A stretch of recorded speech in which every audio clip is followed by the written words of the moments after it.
नमस्कार.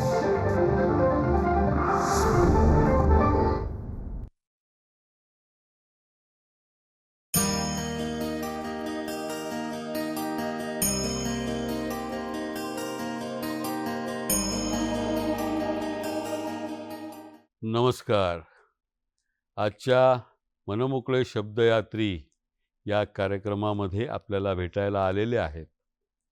एक मराठीतलं वेगळं असं सशक्त हस्ताक्षर ज्याला आपण म्हणू, कवितेच्या संदर्भातलं. कवी पण खूप दर्जेदार आणि चित्रपट गीतकार म्हणून खूप लोकप्रिय असलेले प्रकाश होळकर यांना आपण भेटतो आहोत. नमस्कार प्रकाशजी. नमस्कार.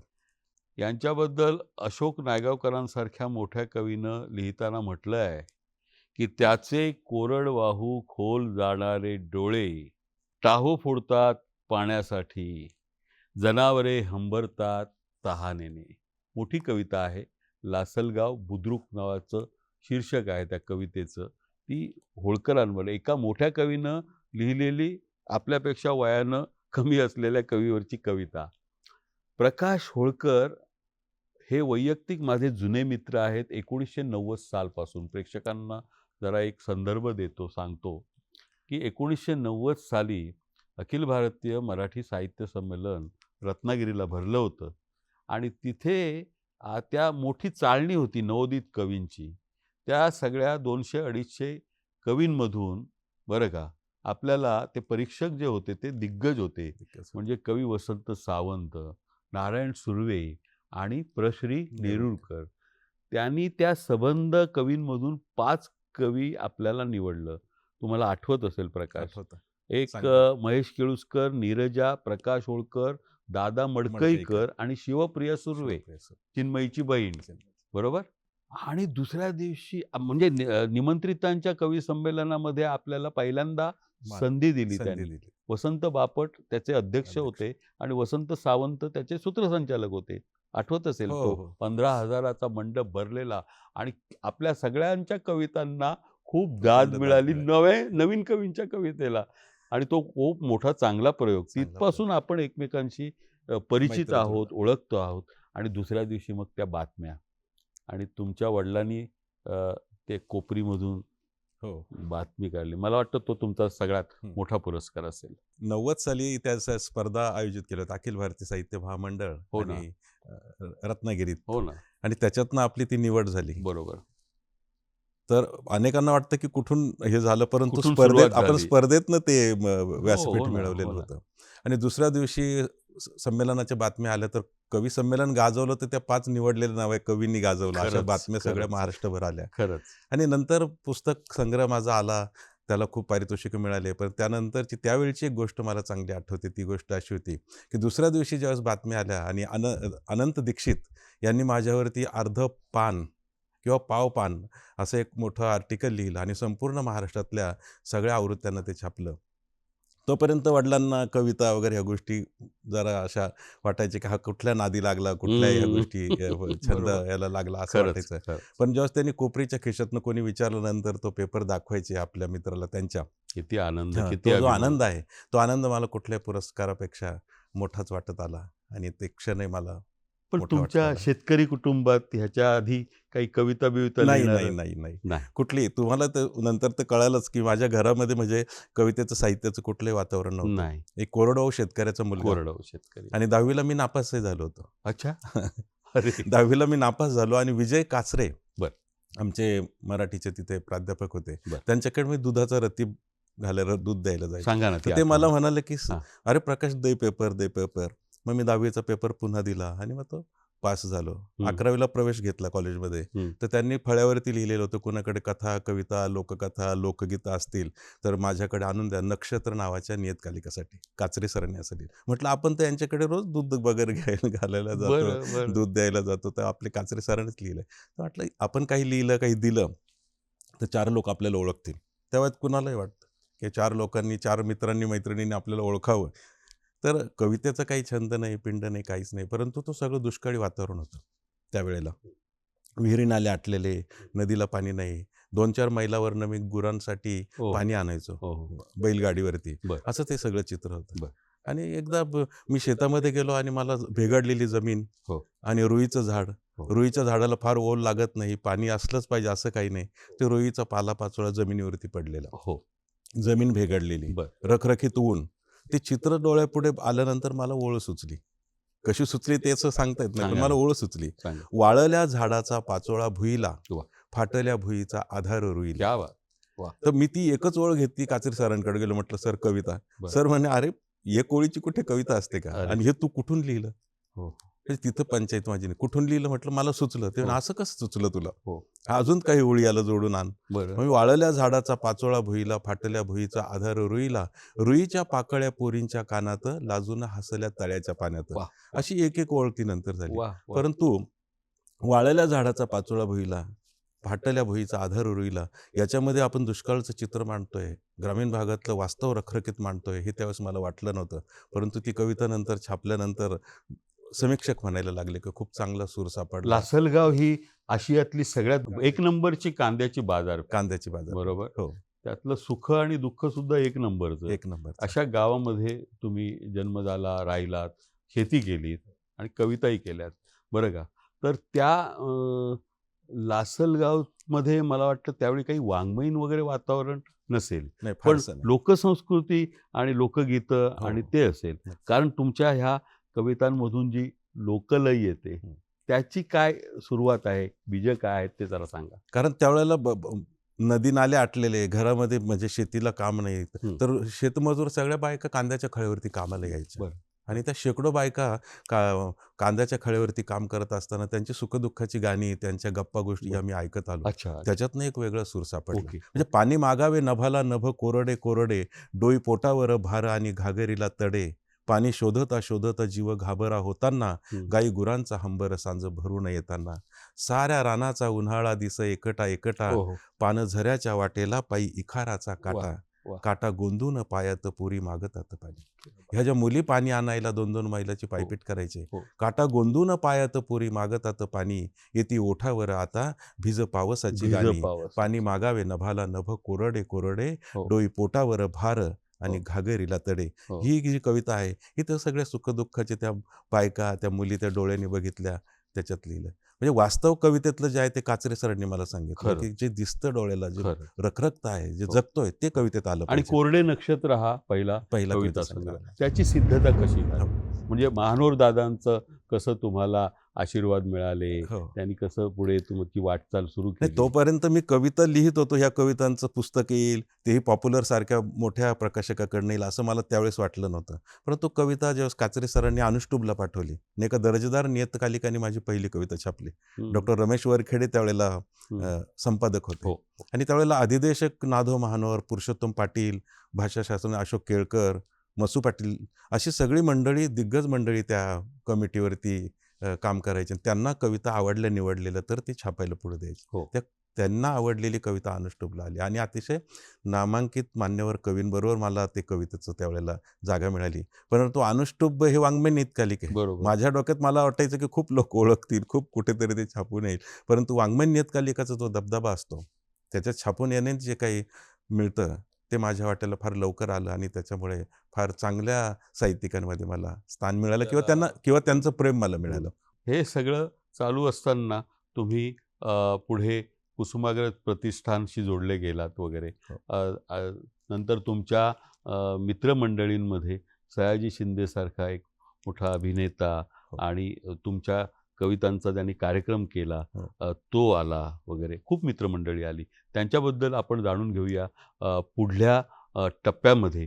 पण त्या टप्प्यामध्ये जाण्याआधी तुमची जी गाजलेली कविता आहे, माझा झुला तुला दे, तुला घे तुझा झुला मला, ती जरा कविता सादर करूया. आता ही जी कविता आहे ही सुद्धा लोकलयीतली, लोकपरंपरेतली आहे. माझं आजोळ जे आहे चांदवड तालुक्यातलं वडबारे नावाचं एक छोटंसं गाव, चारी बाजूला डोंगरांच्या कुशीत वसलेलं ते छोटं गाव. लहानपणी 50-55 वर्षांपूर्वी ज्यावेळेस तिकडे आजोळी आईबरोबर सुट्ट्यांमध्ये जायचो, त्यावेळेस मामांच्या मुली, खेड्यातल्या त्या मुली खेळ खेळायच्या आणि ते खडे खेळायच्या. ओंजळभर खडे आणि खडे खेळण्याचा तो आवाज यायचा खडे पडल्यानंतर. आणि त्या म्हणायचे की 1 लिंबू झेलूबाई, 2 लिंबू झेलू, 2 लिंबू झेलूबाई, 3 लिंबू झेलू, 4 लिंबू झेलूबाई, 5 लिंबू झेलू. म्हणजे फक्त क्रम त्याच्यामध्ये असा, पण त्याची लय फार सुंदर होती. बिलकुल. ती अगदी मी बालपणी ऐकलेली. एक लिंबू झेलू बाई, दोन लिंबू झेलू. एक लिंबू झेलू बाई, दोन लिंबू झेलू. दोन लिंबू झेलू बाई, चार लिंबू झेलू. ह्याची ती चाल होती. ती हं. चाल त्यावेळेला कुठेतरी माझ्या ठसली होती मनामध्ये होती. मनामध्ये. त्याचं पुढे काय होईल ह्याचं काही कल्पना, पण ती मनामध्ये ती चाल त्या मुलींची चाल तो तशी झुला होती. हो. उतरला. मग त्याच्यातनं मग झुला ही कविता आली. हं. त्याच्यातलं जी उदात्तता आहे की माझं हो तुला आणि घे. त्यागभावना आहे हो, ना. त्यागभावना. हां, हां, माझं हां. तुला घेन, तुझं तुला हो, घे. हो, खरं हो. आजच्या जमान्यामध्ये माझं मला दे, तुझं मला तुझं दे. पण मला दे. ही असा म्हणण्याची वेळ जमाना येते. आलाय. परंतु या कवितेमध्ये माझं नाही. तुला घे हो, आणि तुझं तुला घे. हो. प्रेमाइतकी जगात मोठी गोष्ट नाही, ती दुसऱ्याला देता आली ती पाहिजे. कविता. म्हणून ती कविता आणि ती त्या चालीवरती आहे. बिलकुल. त्या मुलींच्या, की माझे आभाळ तुला घे, तुझे आभाळ मला. आठवांच्या पारंबीला बांधू एक झुला. माझा झुला तुला घे, तुझा झुला मला. वाऱ्यावर पसरला मखमलीचा शेला. प्रकाश गाऊन हो. म्हणा जरा प्लीज. हो. माझे आभाळ तुला घे, तुझे आभाळ मला.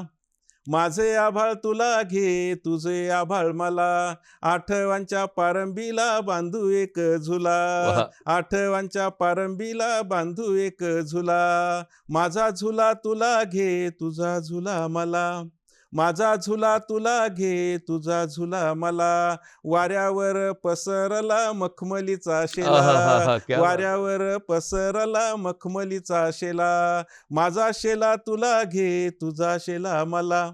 माझा शेला तुला घे, तुझा शेला मला. माझे आभाळ तुला घे, माझे आभाळ तुला घे. माझे आभाळ तुला घे, तुझे आभाळ तुला. आहाहाहा! आठवांच्या पारंबीला बांधू एक झुला. वाह! आठवांच्या पारंबीला बांधू एक झुला. वाह, वाह, वाह, वाह! हा संवादाचा झुला पुढे झुलवत ठेवू पुढच्या टप्प्यामध्ये. तोपर्यंत थोडीशी विश्रांती.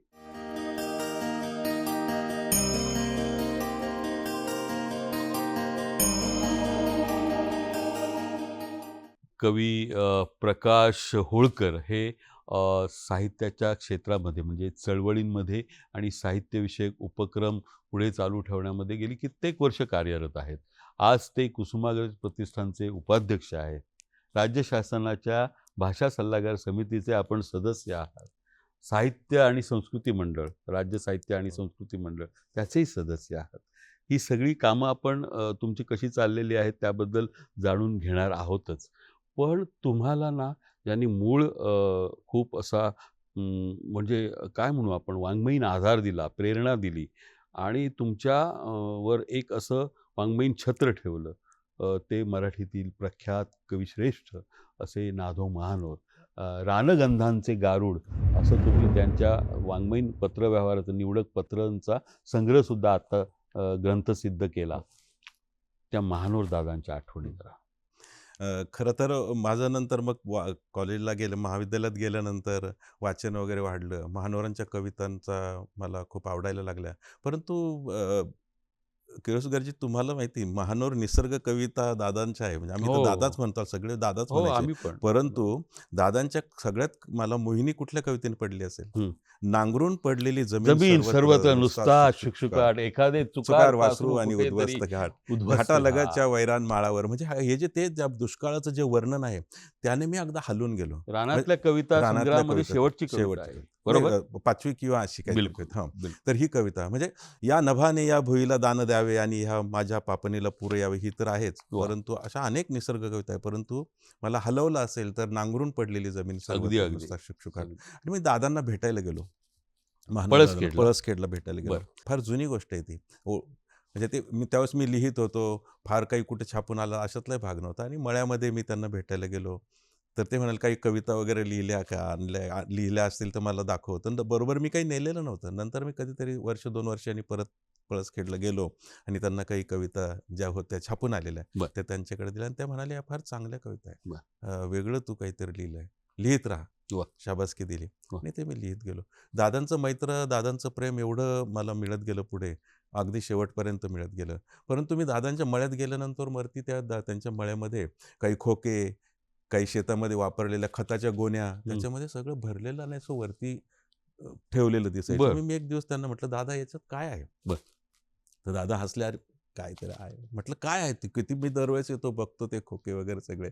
अरे ती सगळी पत्र वगैरे आहे जुन्या लोकांची वगैरे माझ्या जुनं पत्रावर. म्हटलं वेळ आहे तर बघू का मी चाळून? म्हटलं बघ तुला काय बघून काय होणार?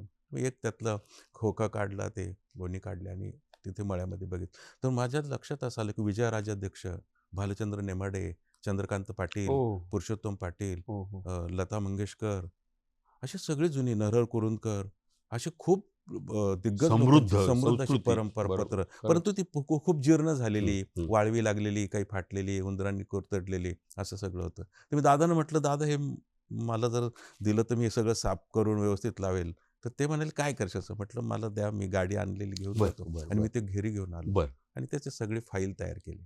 आणि त्या फाईलमधून ते सगळे पत्र जोडून त्याच्या तारखेनुसार लावल्यानंतर मला असं वाटलं, की हा 60 वर्षातला महाराष्ट्राचा सांस्कृतिक ठेवा आहे. बिलकुल, बिलकुल. साहित्यिक आहे, राजकीय आहे, सामाजिक आहे, पाणी प्रश्न आहे, सर्व गोष्टी त्याच्यात आलेल्या आहे आणि जीवाभावाचे. आजच्यासारखा मोबाईल नव्हता. काय जे असेल ते पत्रातनं आणि ती सगळी पत्रं मिळाली. आणि त्याच्यातनं मग एक भालं भोळे सर होते. मग त्यांच्याकडेपर्यंत निरोप गेला. चंद्रकांत पाटलांनी सांगितलं, की आपण त्यांना ते दाखवू. तर ते म्हणाले, "याचं पुस्तक करता येईल." बाबा भांड होते. बाबा भांड म्हटले, "मी करतो." साकेत प्रकाशनचं त्यांच्याकडे गेलं आणि ते भालं भोळे सरांची त्याला प्रस्तावना लाभली. पहिली आवृत्ती साकेतनी काढली आणि दुसरी आवृत्ती पुन्हा रामदास भटकळ म्हणाले, की "प्रकाशचं मी पुस्तक केलेलं आहे. ते पुस्तक जर मला दिलं तर त्याचे 2 टायटल आमच्याकडे येतील." वाह! आणि मग वाह! ते वाह! पुन्हा रानगंधाचे गारुड नावाचा जो फारच. पत्रसंग्रह तो पुन्हा आणि पॉप्युलरकडे आला खरोखरच आणि खूप ते गाजलं. महानोर दादा हे गारुड करणारेच गारुड कवी करणारं, बाबा. मराठीवर गारुड ह्या करणारे ते. शेताने लळा लळा लाविला लाविला असा असा असा असा की की सुखदुःखाला परस्परांच्या परस्परांशी सुखदुःखाची हसलो हसलो. रडलो. आता तर आता हा तर जीवच हा अवघा असा असा जखडला. जखडला. मी मी त्याच्या त्याच्या हिरव्या हिरव्या बोलीचा बोलीचा शब्द जाहलो. शब्द शब्द जाहलो. चाहलो. अशा हिरव्या बोलीच्या शब्द शब्दाचा तुम्हाला एक काय म्हणू आपण, सावली आधार मिळाली मिळाला. आणि आधार मिळाला. आधार पाठीवरती हात मिळाला. हात पाठीवरती हात आला. खूप पुढे तुमची कविता दादांचं प्रेम मला चालली मिळालं. हं. आणि आज तुमच्या सगळ्या मित्रमंडळींमध्ये सयाजी शिंदेसारखा एक समर्थ अभिनेता की ज्याने तुमच्या कवितांवरती कार्यक्रम केला. हो. मला आठवतं कालचा पाऊस. कालचा पाऊस. बरोबर. 97ला माझा कविता संग्रह पॉप्युलर प्रकाशनने केला आणि खरं. त्या अगोदर सयाजी, किशोर कदम हे सगळे आपले जुने मित्र, हो. म्हणजे आपण किशोर वगैरे हो, सगळे आणि सयाजी. तर एका कार्यक्रमाला मुंबईमध्ये सयाजी कविता ऐकण्यासाठी आला आणि त्यावेळेस विठ्ठल वाघ होते, रामदास फुटाणे होते. बरं. फुटाणे नानांनी त्यावेळेस खूप महाराष्ट्रभर मला फिरवलं. तर सयाजीने ऐकले आणि म्हणाले, "घरी ये आता, येतं हो. का?" काही निवडक कवींना बोलवलं बरोबर. आणि मग रात्री मैफल त्याच्या घरी झाली आणि तिथून जे मैत्र जुळलं ते आजतागायत आहे. खरं. त्याच्यातनं मग सयाजीने एक तुंबारा नावाचं नाटक लिहिलं. हो. हो, तुंबारा तुझ्या हो, हो. कवितेचं नावच आणि आहे. ते हं. आदरणीय बाबांना, विजय तेंडुलकरांना ते दाखवलं. हो. तर ते म्हणाले, की याचं शीर्षक तोपर्यंत दिलेलं नव्हतं. हो. तर ते म्हणाले, की याच्यात ही कविता प्रकाशची वापरली. अरे ह्याचंच टायटल होऊ शकतं. तुंबारा नावाची ती कविता होती. हो, हो, हो. आणि त्या तुंबारा कवितेवरूनच ते शीर्षक देऊन ते नाटक आलं. आणि हं. कालचा पाऊस तर देवदत्त साबळेंनी म्युझिक दिलं, त्याला संगीत दिलं. हो. सयाजी शिंदे, किशोर कदम, गणेश यादव, नागेश भोसले, मोठी टीम होती. प्रफुल्लचंद्र दिघेंनी ते दिग्दर्शित केलं. असं सगळं ते झालं आणि सगळ्या कवितांचा एक सांगीतिक कार्यक्रम झाला. हं. 5,000च्या आसपास तुम्ही साक्षीदार असाल त्या हो, कार्यक्रमाला, हो. की 5,000च्या आसपास लोक त्या कार्यक्रमाला, हं. कवी संमेलनाला आणि प्रकाशनाला आणि ह्या कालचा पाऊस नाट्यप्रयोगाला हं. एका छोट्या गावामध्ये हजर होते. हं. नाही, महानोर नाही. दादा. सयाजी हं, मोठे अभिनेते तर आहेतच. हं. पण त्याच्या व्यतिरिक्त त्यांनी ते देवराईचं जे काम देवराईच. चालवलेलं हो, आहे हो. आणि तुम्ही त्यांच्याबरोबर हो. होता 8-10 दिवस. अगदी, अगदी. तर ते काय काम चाललेलं आहे आणि त्या कामाचं हो. महत्त्व काय आहे ते सांगा? खरं तर सयाजीने हे काम सुरू केलं. हं. हे तर प्रत्येकाचं काम आहे. प्रत्येक बिलकुल. माणसाचं काम आहे. मराठीचं बिलकुल. असं नाही, प्रत्येक माणसाचं. हो. ऑक्सिजन प्रत्येकाला लागतो. काय? ऑक्सिजनशिवाय माणूस जगू शकत नाही आणि आपण कोविडच्या काळात तर ते अनुभवलंच आहे. परंतु सयाजी म्हणाले, की 350 देवराया छत्रपती शिवाजी महाराजांच्या काळात होत्या. 350 हं. आणि आज किती देवराया आहे महाराष्ट्रामध्ये. हो ना. सयाजीने पुन्हा नव्याने 8-10 वर्षामध्ये देवरायांची उभारणी सुरू केली आणि उभारणी सुरू करताना त्या गावातले, त्या परिसरातले तिथलेच युवक एकत्र केले. त्याच युवकांना बरोबर घेतलं. कुणी बाहेरून नेलं नाही. त्या गावातले लोक, त्या गावातले युवक यांना बरोबर घेऊन त्या देवरायांच्या स्थापना केली आणि त्या गावालाच ती पुन्हा अर्पण पण केली. आत्ताच अलीकडे हो. शिवनेरीच्या पायथ्याशी हो. एक देवराई, अख्खं गाव हो. वेडं होऊन सयाजीच्या मागे फिरत होतं. झाडांची विश्ववृक्ष लागवड, संमेलन पण वृक्ष भरवलं. संमेलन भरवलं क्या बात! सयाजीने. खरंच, खरंच, खरंच.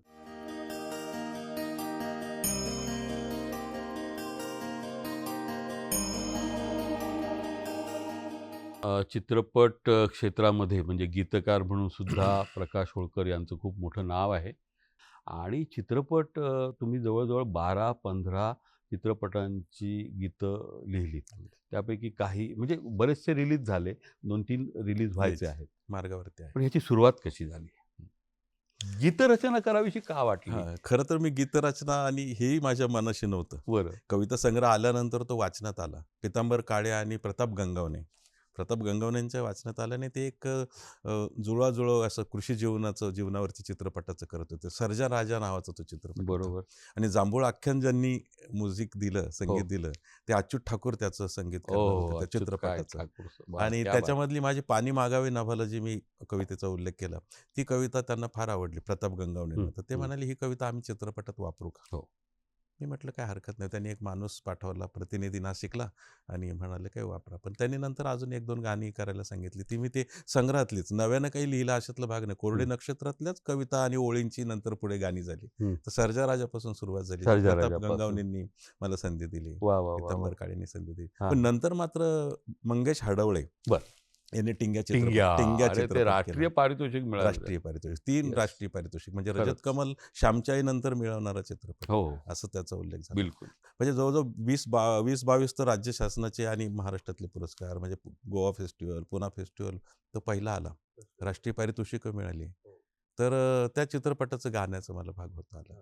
चेतन दातार यांनी इकडे मला वाटतं आविष्कारला माझं कविता वाचन ठेवलेलं होतं. पंडित सत्यदेव दुबेजी होते ऐकायला, गणेश यादव, नंतर नागेश भोसले, हे सगळे आले. त्याच्यामध्ये मंगेश पण आलेला होता. बरोबर. आणि मंगेशने तिथे माझी कविता ऐकली आणि त्याला कुठेतरी वाटलं, की यांच्याकडनं आपण काहीतरी आपल्या चित्रपटासाठी हं, करून घेऊ. हं, आणि त्यांनी ते गाणं घेतलं. म्हणजे हं. मला अगोदर ते घ्यायचं, न घ्यायचं असं सगळं चाललं, आणि नंतर कोणीतरी सांगितलं, की या चित्रपटाला गाण्याची गरज आहे, म्युझिक काहीतरी एनर्जी. आणि मग ते माझे आभाळ तुला घे तुझे आभाळ गेलं, त्या चित्रपटाचा एक भाग बनून ते गाणं त्याच्यात आलं. खूपच सुंदर. आणि पुरस्कारांचा वर्षाव सुरू झाला. हो, तो झाला. नंतर मंगेशच्या मी अनेक चित्रपटांसाठी लिहिलं. हो. टपालसाठी लिहिलं. टपालसाठी लिहिलं. टपालसाठी पण आणि लिहिलं. बाबू बेंडबाजा? हो, बाबू बँड माझ्यासाठी लिहिलं. हां, हां, हां. बाबू बँड माझ्यासाठी तो लिहिलं. पण खूप गाजला पिक्चर. खूप गाजला. आणि खूप गाणी पण. गाणी पण गाजली. बरोबर. त्याला एक नॅशनल अवॉर्ड मिळाला. हो, हो, हो.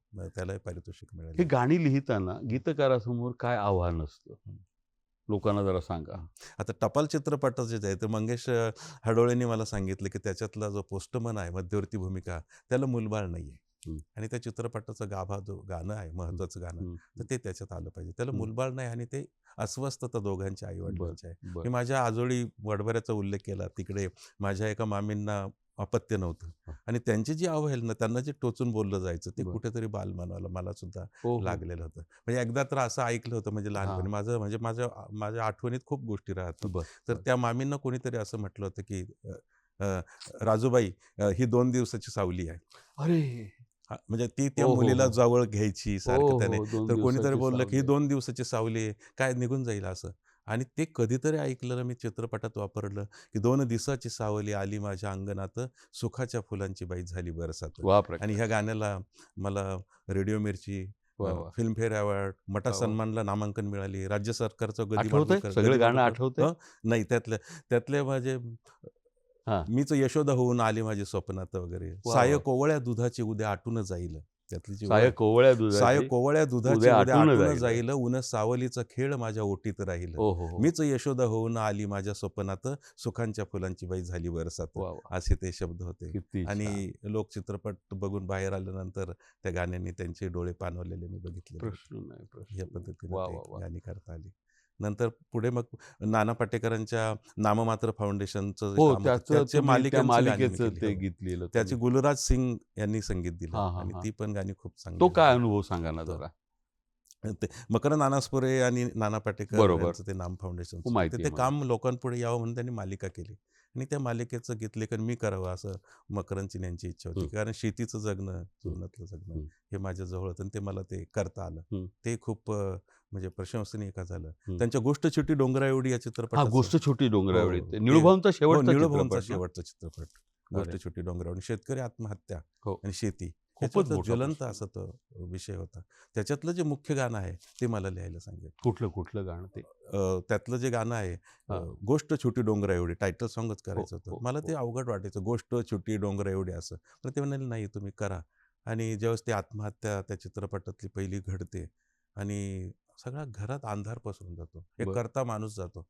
मी असं सांगितलं की हे असं झालं. अरे रात्र कशी जात असेल त्या घरात, हो. सगळं अंधार दाटलेला आहे. मला हो. एकदम असं हे झालं की अंधारून आली कशी घरामध्ये रातं, अंधारून आली कशी घरामध्ये अंधारून आली रात. कशी घरामध्ये रातं, राबणारा गेला मातीच्या भावात. हो, हो, हो. अंधारून आली कशी घरामध्ये रातं, राबणारा गेला मातीच्या भावात. विस्कटून गेली सारी संसाराची घडी, हो, विस्कटून गेली सारी संसाराची घडी. हो. छोटी कशी झाली गोष्ट डोंगराएवढी, छोटी कशी झाली गोष्ट डोंगराएवढी. हो, हो, आणि हो. हे जे गाणं आहे, हे शाहीर विठ्ठल उमापांनी त्यावेळेस त्या चित्रपटात गायलं. आणि तर हे सगळं कांद्याची पार्श्वभूमी, हो. जसं गावाने मला मोठं केलं, गावाने खूप प्रेम दिलं. खरं. आणि तिथलंच हे सगळं आहे. त्याच्यासाठी जे माग नदी नाले आटलेले गावात मी पाहिले, वाहत पाहिलंच नाही. तिथं ती प्रार्थना लिहिली, ती सगळ्यांची झाली. बिलकुल, ती सगळ्यांची बिलकुल. झाली की भरू दे यंदा मृगाचं आभाळ, भरू दे यंदा मृगाचं आभाळ नावाचा तुझ्या येळकोट करील. वाह! भरू दे यंदा मृगाचं आभाळ नावाचा तुझ्या येळकोट करील. भरू दे गायी गुरांनी गोठे नावाचा तुझ्या येळकोट करील. वाह! भरू दे यंदा मृगाचं आभाळ नावाचा तुझ्या येळकोट करील. भरू दे गायी गुरांनी गोठे नावाचा तुझ्या येळकोट करील. वाहू दे यंदा ओहोळ नाले, वाहू दे यंदा ओहोळ नाले नावाचा तुझ्या येळकोट करील. वाढू दे अंगावर मुठभर मांस, वाह! वाढू दे अंगावर मुठभर मांस नावाचा तुझ्या येळकोट करील, नावाचा तुझ्या येळकोट करील. भरू दे यंदा मृगाचा आभाळ नावाचा तुझ्या येळकोट करील, नावाचा तुझ्या येळकोट करील. खरोखरच महाराष्ट्राचं सगळं हे भरू दे आभाळ आणि सगळा जो आपण स्वप्न आहे, प्रत्येक सृजनशील मनाचं स्वप्न असतं की माझ्या कुटुंबाचं, माझ्या गावाचं, माझ्या राज्याचं, माझ्या देशाचं भलं व्हावं. भलो. हे सगळं आभाळ असंच बरसत राहो, अशा सदिच्छा व्यक्त करूया. आणि ही तुमची प्रार्थना फळाला येवो, कारण कवीची शब्द जे असतात, प्रार्थना असतात, ते फुकट जात नाहीत असा विश्वास आहे आमचा तरी. हे सगळ्या शुभेच्छांसह, प्रार्थनेसह इथे आपण सांगता करतो आहोत. तुम्ही इथं आलात आणि ही खूप भरभरून असं बोलणं झालं, ही माहिती पण मिळाली खूप. आणि पुढच्या नवीन लोकांनासुद्धा यातून काही प्रेरणेचे अंश मिळतील असं वाटतं. सह्याद्री वाहिनीतर्फे आपले खूप खूप आभार, नमस्कार आणि धन्यवाद. मीही सह्याद्री वाहिनीचे मनपूर्वक आभार मानतो. धन्यवाद.